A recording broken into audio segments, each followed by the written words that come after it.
My grandma had one strange rule I had to follow every time I slept at her house. Before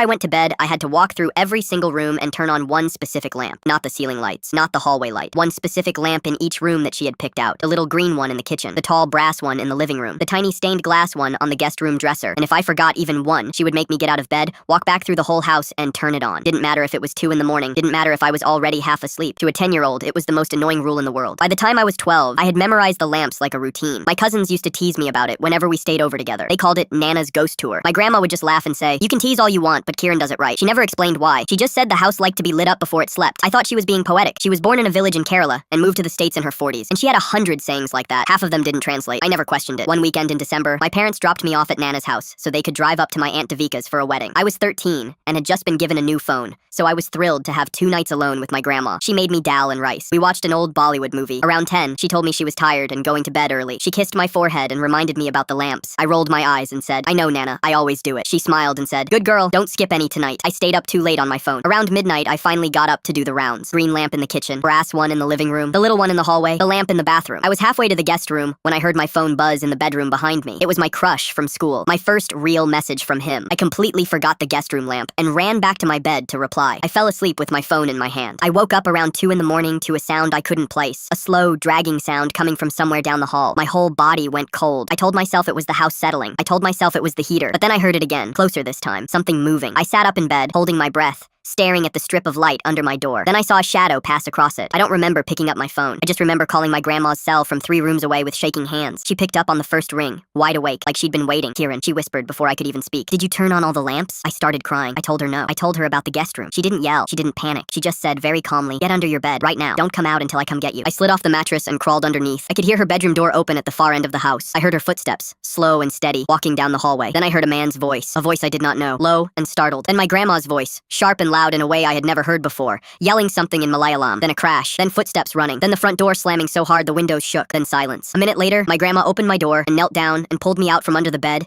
and held me while I sobbed into her shoulder. The police came. They found a broken window in the guest room where the lamp was off, the only dark room in the whole house. The officer told my grandma that there had been 3 break-ins on her street that month, all at night, all in houses that looked empty. He said whoever it was clearly thought no one was home in the guest room, saw the dark window, and picked that one. He said if the lamp had been on, they would have moved on to the next house like they did with the others. My grandma just nodded like she already knew. She walked me back to bed and tucked me in and turned on the little stained glass lamp on the dresser herself. Then she sat in the chair by the window until the sun came up. I never rolled my eyes at the lamps again.